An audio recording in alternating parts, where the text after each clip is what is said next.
കടയിൽ വാങ്ങുന്ന വായിൽ അലിഞ്ഞു പോകുന്ന അതേ രുചിയിൽ കാറ്റ് ബർഫി എങ്ങനെ തയ്യാറാക്കും നമുക്ക് നോക്കിയാലോ. ഒരു തുള്ളി കളർ പോലും ചേർക്കാതെ അതിരുചികരമായ രീതിയിൽ സിമ്പിളായിട്ട് നമുക്ക് വീട്ടിൽ കാറ്റ് ബർഫി തയ്യാറാക്കാം. അത് നമുക്ക് എങ്ങനെയെന്ന് കണ്ടിട്ട് വരാം.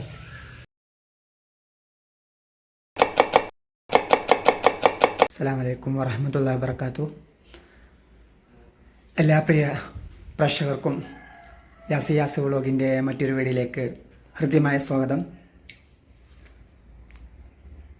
പ്രിയപ്പെട്ടവരെ, ഇന്ന് നമ്മൾ വളരെ മാധുര്യം നിറഞ്ഞ സ്വാദിഷ്ടമായ നല്ല ടേസ്റ്റിയുള്ള ഒരു മധുര പലഹാരം ക്യാരറ്റ് ബർഫിയാണ് തയ്യാറാക്കാൻ പോകുന്നത്.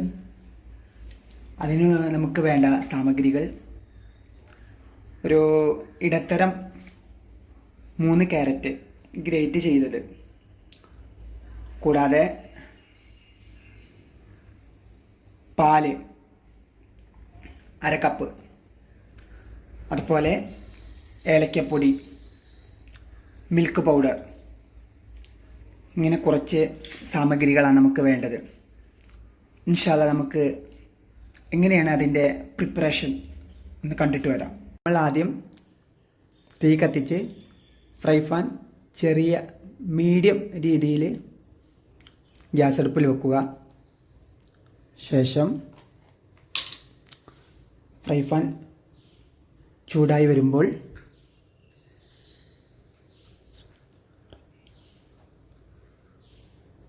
രണ്ട് ടേബിൾ സ്പൂൺ നെയ്യ് ചേർക്കുക.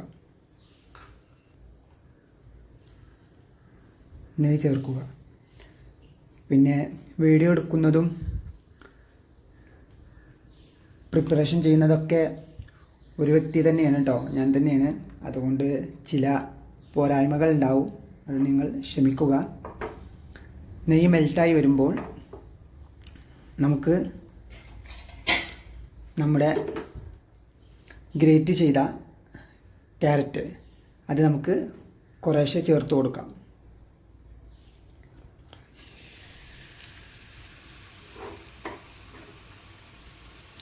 നമ്മുടെ ഫ്രൈ പാന് ചെറുതാണ്, നിങ്ങൾ കുറച്ച്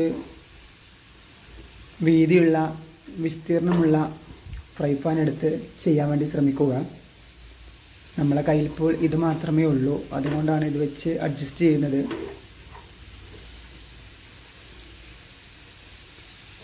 കൂടാതെ ഇത് നമ്മൾ തയ്യാറാക്കുന്നത് വീട്ടിൽ വെച്ചല്ല, ഞാൻ ജോലി ചെയ്യുന്ന ഒരു സ്ഥലത്ത് വെച്ചാണ്. അതുകൊണ്ട് ഇവിടെ ഇത്ര സൗകര്യമേ ഉള്ളൂ. അതിനാൽ നിങ്ങൾ വീട്ടിൽ ചെയ്യുമ്പോൾ നല്ല രീതിയിൽ പ്രിപ്പറേഷൻ ചെയ്യുക. എന്നിട്ട് നമ്മൾ അത് ആകുന്ന തരത്തിൽ, എല്ലാ തരത്തിലും എല്ലാ വശത്തേക്കും ആകുന്ന തരത്തിൽ ഇളക്കി കൊടുക്കുക. ഒരാൾ തന്നെയാണ് വീഡിയോ ചെയ്യുന്നതും അതുപോലെ തന്നെ കുക്കിംഗ് ചെയ്യുന്നതും, അപ്പോൾ അതിൻ്റെ ഒരു പ്രയാസം നിങ്ങൾക്ക് വീഡിയോയിൽ കാണാം. അത് നിങ്ങൾ എന്നോട് ക്ഷമിക്കുക. മീഡിയം രീതിയിലാണ് നമ്മളത് കുക്ക് ചെയ്യേണ്ടത്. ഇതിൻ്റെ ഒരു പച്ചച്ചുവ മാറുന്നത് വരെ നമ്മൾ എന്ത് ചെയ്യുക, കുക്ക് ചെയ്യുക. ഇതിൻ്റെ കളർ മാറി തുടങ്ങുമ്പോഴാണ് നമുക്ക് അടുത്ത സാമഗ്രികൾ ചേർക്കേണ്ടത്. നമ്മളെ ഫ്രൈ പാൻ ചെറുതായതുകൊണ്ടാണ് കേട്ടോ. പക്ഷേ ഇത് വെന്ത് വരുമ്പോൾ ഇത്ര ഉണ്ടാവില്ല, കുറച്ചേ ഉണ്ടാവുള്ളൂ.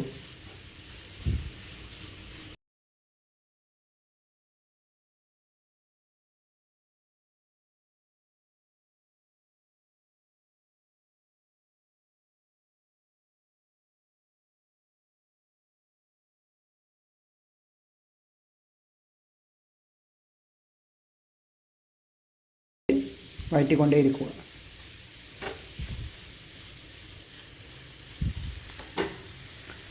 നോൺ സ്റ്റിക്കിൽ ചെയ്യാൻ കാരണം ഇതാവുമ്പോൾ പെട്ടെന്ന് നമുക്ക് പണി പൂർത്തിയാക്കുകയും ചെയ്യാം, അതുപോലെ തന്നെ അടി പിടിക്കുകയും ചെയ്യില്ല. അതുകൊണ്ടാണ് നമ്മൾ നോൺ സ്റ്റിക്ക് തന്നെ തിരഞ്ഞെടുത്തിട്ടുള്ളത്.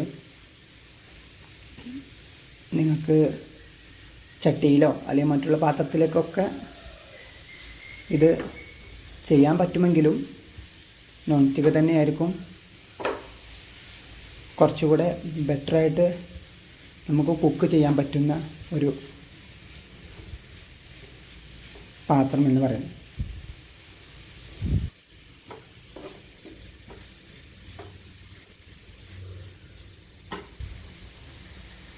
പിന്നെ നമ്മൾ കുക്കിംഗ് ചെയ്യുന്ന സമയത്ത് തീ കൂടുതലായി വെച്ച് ഒറ്റയടിക്ക് വേവിച്ച് കളയരുത്. അങ്ങനെ ആവുമ്പോൾ വെന്ത് കിട്ടുകയില്ല, അതുപോലെ തന്നെ അതിൻ്റെ തനതായ രുചി നഷ്ടപ്പെടുകയും ചെയ്യും. അതിനാൽ തന്നെ മീഡിയം ഫ്ലെയിമിൽ വെച്ച് സാവധാനം നമ്മൾ വഴറ്റി ഇതിൻ്റെ കളർ മാറുന്നത് വരെ വഴറ്റിക്കൊണ്ടിരിക്കുക. അതാണ് ഇതിൻ്റെ ഏറ്റവും വലിയ പ്രോസസ്സ് എന്ന് പറയുന്നത്. അത് കഴിഞ്ഞാൽ പിന്നെ നമുക്ക് സിമ്പിളായിട്ടുള്ള കാര്യങ്ങളേ ഉള്ളൂ. ഇതാ നെയ്യിൽ കിടന്നിങ്ങനെ വരുമ്പോഴുള്ള ആ ഒരു സ്മെല്ല്, അതിൻ്റെ ഒരു പ്രത്യേക സ്മെല്ല്, അത് പറഞ്ഞറിയിക്കാൻ വയ്യ. അത് നമ്മൾ കുക്കിംഗ് ചെയ്യുമ്പോൾ മാത്രമേ ആ ഫീലിങ് അനുഭവിച്ചറിയാൻ സാധിക്കുകയുള്ളൂ. ആ നെയ്യിൽ കിടന്നിങ്ങനെ വേവുമ്പോൾ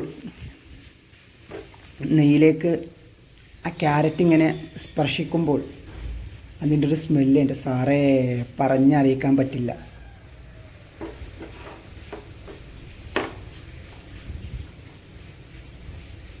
ഇങ്ങനെ ഇതിൻ്റെ കളറ് മാറുന്നത് വരെ നമ്മൾ വഴറ്റിക്കൊണ്ടിരിക്കുക. അതുപോലെ ആവശ്യമെങ്കിൽ നമുക്ക് കുറച്ച് നെയ്യും കൂടി ചേർക്കാവുന്നതാണ്.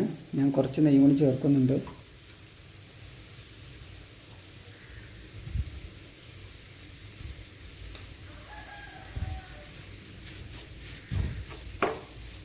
എന്നിട്ട് ഇത് എല്ലാ ഭാഗത്തേക്കും ആകുന്ന വിധത്തിൽ യോജിപ്പിക്കുക.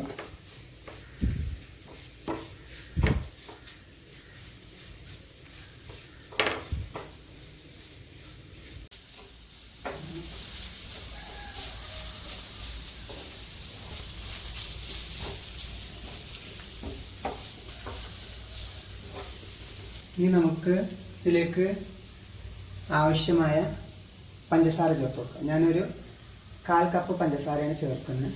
മധുരത്തിനനുസരിച്ച് നിങ്ങൾക്ക് ഇഷ്ടത്തിനനുസരിച്ച് ചേർക്കാം. ഷുഗറൊക്കെ പരിഗണിച്ചിട്ട് എങ്ങനെയാണോ ചേർക്കേണ്ടത് അതുപോലെ ചേർക്കാം. ഞാനിവിടെ ഒരു 1/4 കപ്പേ ചേർത്തിട്ടുള്ളൂ. എന്നിട്ട് ഈ പഞ്ചസാര ഇതിൽ മെൽറ്റായി വരണം. പഞ്ചസാര ഇതിൽ മെൽറ്റാകുമ്പോൾ ഇതിൻ്റെ സ്മെല്ല് എനിക്ക് പറഞ്ഞറിയിക്കാൻ പറ്റില്ല പ്രിയ കൂട്ടുകാരെ.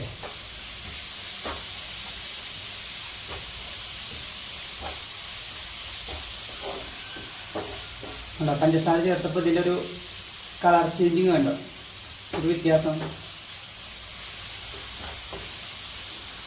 ഞാൻ അത്യാവശ്യം പഞ്ചസാര ഇതിൽ ചേർത്തിട്ടുണ്ട്. ഇത് തന്നെ മതിയാവും.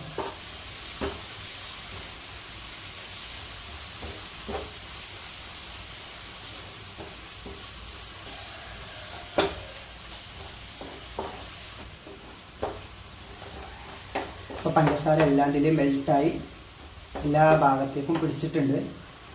ഇനി നമുക്ക് ഇതിനാവശ്യമായ പാല് ചേർത്ത് കൊടുക്കാം. പാല് ഞാനൊരു 1/2 കപ്പ് ചേർക്കുന്നുണ്ട്. ഇനി ഈ പാല് കിടന്നത് വെന്ത് വരണം. നമ്മൾ പാല് ഓവർ തീയിൽ വെച്ചാണ്ട് വറ്റിച്ചെടുക്കരുത്. ഒരു മീഡിയത്തിൽ നിന്നും ഹൈയിൽ നിന്നും കുറച്ച് രീതിയിൽ എന്ത് ചെയ്യുക, ഫ്ലെയിം മാറ്റി കൊടുക്കുക. എന്നിട്ട് ഈ പാല് ഈ കാറ്റിൽ വേവാൻ വേണ്ടിയിട്ട് നമ്മൾ സമയം അനുവദിക്കുക.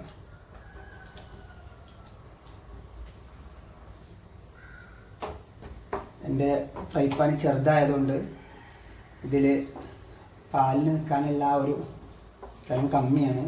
അതുകൊണ്ട് നിങ്ങൾ കുറച്ച് വീതിയുള്ള അതുപോലെ തന്നെ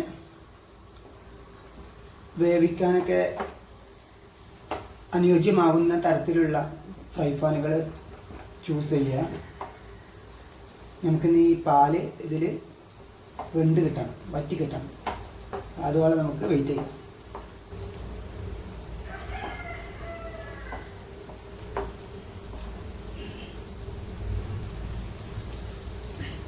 മീഡിയം തീയിലേ നമ്മൾ പാല് വേവിച്ചെടുക്കാൻ പാടുള്ളൂ. ഓവർ തീ വെച്ച് വേവിച്ചെടുത്ത് കഴിഞ്ഞാൽ നമ്മൾ ആ ഒരു സ്വീറ്റിൻ്റെ ആ ഒരു തനതായ രുചി നഷ്ടപ്പെടും.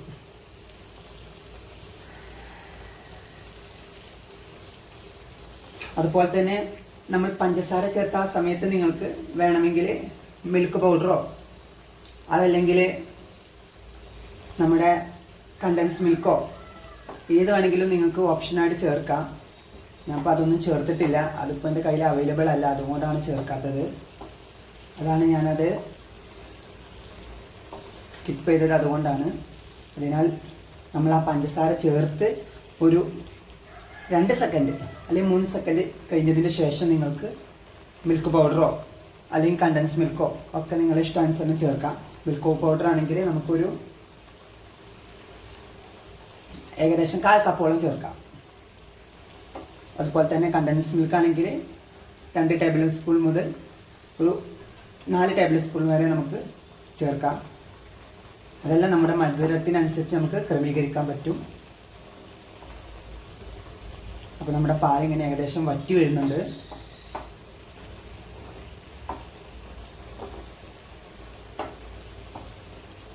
നമ്മുടെ പാല് വറ്റി വരട്ടെ, അതോടെ നമുക്ക് വെയിറ്റ് ചെയ്യാം. നല്ല സ്മെല്ലാണ് കേട്ടോ ഈ പാലും കൂടി ഇതിൽ കിടന്ന് വേവുമ്പോൾ. അപ്പം നമ്മൾ പാല് ഇതിൽ വറ്റി വരാൻ ഒരു 4 മിനിറ്റ് എടുത്തേക്കാം.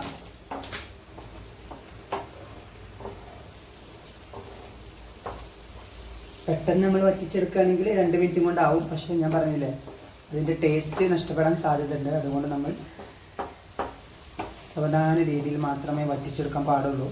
കാരണം പാലിൽ അതിൽ എന്ത് ചെയ്യണം, കുറുകിയിരിക്കണം. അപ്പോൾ ആ ടേസ്റ്റ് ഉണ്ടാവുള്ളൂ. ഇതിൽ നന്നായിട്ട് ലയിച്ച് ചേരണം. അപ്പോൾ നമുക്ക് ആ ടേസ്റ്റ് കഴിക്കുമ്പോൾ അനുഭവിച്ചറിയാൻ സാധിക്കുള്ളൂ. അതുകൊണ്ടാണ് നമ്മൾ സാവധാന രീതിയിൽ ഇത് വറ്റിച്ചെടുക്കുന്നത്.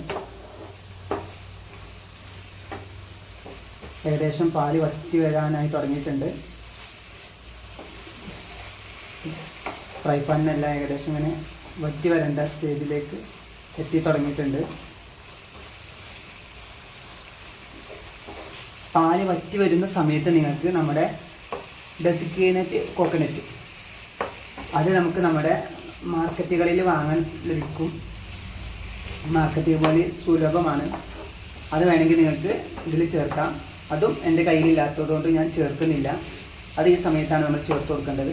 പാല് വറ്റി വരുന്ന സമയത്ത് ഡെസിക്കേറ്റഡ് കോക്കനട്ട് നമ്മൾ ഒരു 3 ടേബിൾ സ്പൂൺ ഇതിൽ ചേർത്ത് കൊടുക്കുക. അത് നമ്മുടെ കയ്യിൽ അവൈലബിൾ അല്ല.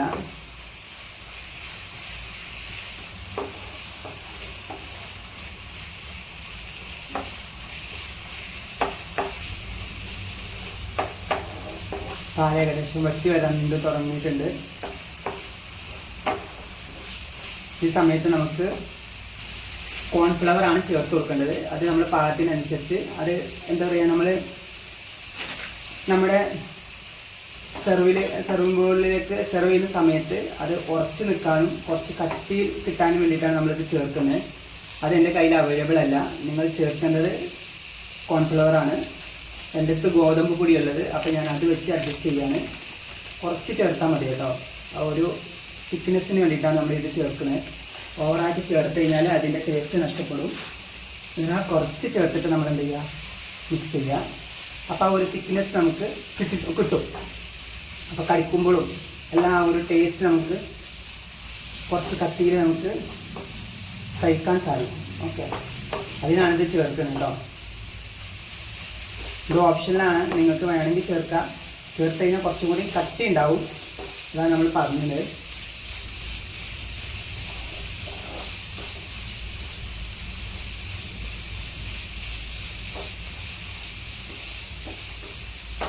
ഈ സമയത്ത് നമുക്ക് എന്ത് ചെയ്യാം, കുറച്ച് ഒരല്പം നെയ്യ് കൂടി ചേർത്ത് കൊടുക്കാം. നെയ്യ് ചേർക്കുമ്പോൾ ആ ഒരു ടേസ്റ്റ് നല്ല ടേസ്റ്റ് ആയിരിക്കും കേട്ടോ. നെയ്യിൽ തന്നെ ഇത് തയ്യാറാക്കണം, എങ്കിലേ നമുക്ക് ആ ടേസ്റ്റ് കിട്ടുള്ളൂ. വേറെ സൺഫ്ലവർ ഓയിലോ അല്ലെങ്കിൽ മറ്റുള്ള ഓയിലൊന്നും തയ്യാറാക്കരുത്, അപ്പോൾ നമുക്ക് ആ ടേസ്റ്റ് നഷ്ടപ്പെടും. ഇപ്പോൾ നമ്മുടെ ഫ്രൈ പാനിൽ ഇതാ ഏകദേശം വിട്ട് വരാൻ തുടങ്ങിയിട്ടുണ്ട്. ഈ സമയത്താണ് നമ്മൾ ഏലക്ക പൗഡർ ചേർക്കേണ്ടത്. നിങ്ങൾ ശ്രദ്ധിച്ചു നോക്കൂ, ഏലക്ക പൗഡർ നമ്മുടെ കയ്യിൽ അവൈലബിൾ അല്ല. ഏലക്കേൻ്റെ ഇങ്ങനെ ഒരു എന്താ പറയുക, ഇങ്ങനെ ഒരു മിശ്രിതം ഉള്ളത്. അപ്പോൾ ഇതാ ചേർക്കുന്നത്. ഏലക്ക പൗഡർ തന്നെ മസ്റ്റായിട്ട് ഇത് ചേർത്ത് കൊടുക്കണം. അത് നമ്മുടെ ഇഷ്ടത്തിനനുസരിച്ച് നമുക്ക് ചേർത്ത് കൊടുക്കാം. അത് നിങ്ങളുടെ ഓപ്ഷനാണ് എത്ര ചേർക്കണം എന്നുള്ളത്. നമ്മളിങ്ങനെ ഇളക്കി കൊടുക്കുക. അത് എല്ലാ ഭാഗത്തേക്കും ആകുന്ന വിധത്തിൽ നമ്മൾ മിക്സ് ചെയ്ത് കൊടുക്കുക. അപ്പോൾ നിങ്ങൾക്ക് ഫ്രൈ പാൻ ശ്രദ്ധിച്ചറിയാൻ കണ്ടോ, നമ്മുടെ ആ ഒരു കൂട്ട് ഫ്രൈ പാനിൽ ഇതാ വിട്ട് വരാൻ തുടങ്ങിയിട്ടുണ്ട് കണ്ടോ.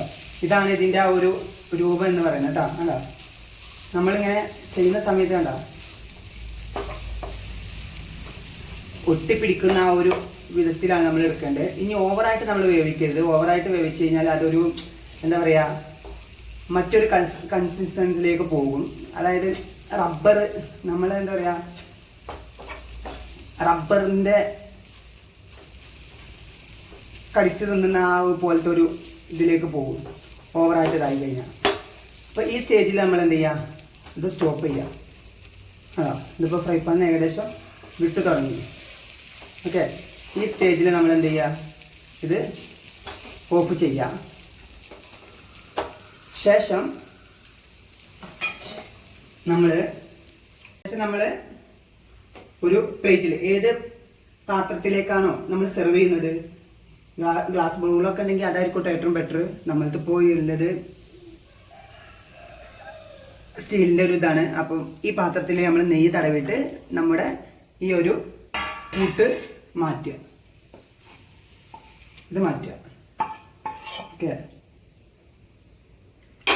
എന്നിട്ട് നമ്മൾ എന്ത് ചെയ്യുക, ഇത് ഇങ്ങനെ പ്രസ് ചെയ്ത് കൊടുക്കുക.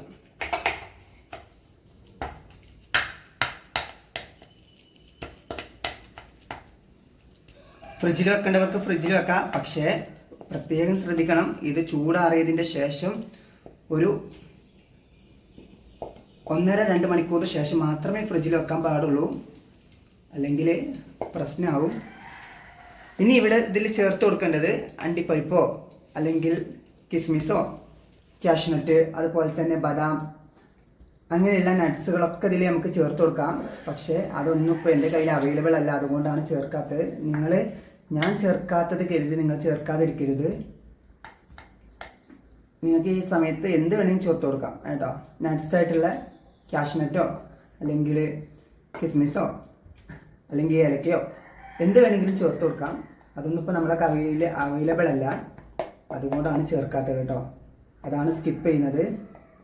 അതുകൊണ്ട് നിങ്ങളും അങ്ങനെ സ്കിപ്പ് ചെയ്യരുത്. ഇതൊന്നും നമ്മളെ കയ്യിൽ അവൈലബിൾ അല്ലാത്തതുകൊണ്ടാണ്.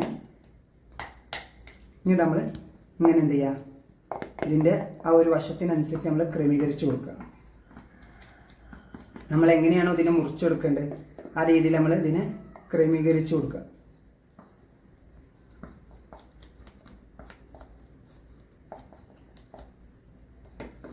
കേട്ടോ, കുറഞ്ഞ രീതിയിൽ നമ്മൾ തയ്യാറാക്കിയിട്ടുള്ളൂ. ഓക്കെ, 3 ക്യാരറ്റ് വെച്ചാണ് ചെയ്തിട്ടുള്ളത്. നിങ്ങളുടെ ഫാമിലിയിലെ മെമ്പേഴ്സിനനുസരിച്ച് നിങ്ങൾക്ക് ഇതിൻ്റെ ക്വാണ്ടിറ്റിയിൽ മാറ്റം വരുത്താവുന്നതാണ്. ഓക്കെ, ഞാനിത് നമ്മുടെ ജോലി സ്ഥലത്ത് വെച്ചിട്ടാണ് ഇത് ചെയ്യുന്നത്. അപ്പോൾ അതിൻ്റേതായിട്ടുള്ള പോരായ്മകൾ ഉണ്ടാവും, അപ്പോൾ നിങ്ങൾ ക്ഷമിക്കുക.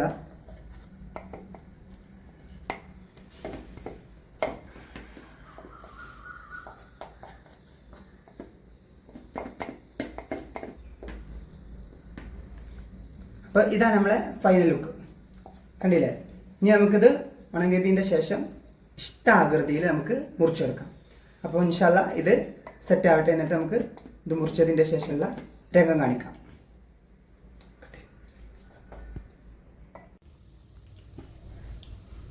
അപ്പോൾ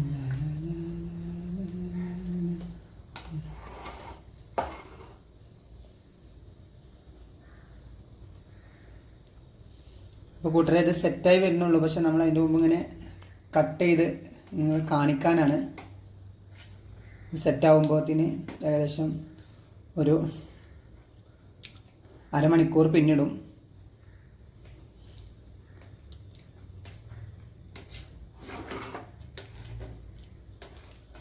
സെറ്റായി വരുന്നുള്ളൂ കേട്ടോ. നിങ്ങളെ കാണിക്കാൻ വേണ്ടിയിട്ടാണ് നമ്മളിത് കട്ട് ചെയ്ത് കാണിക്കുന്നത്.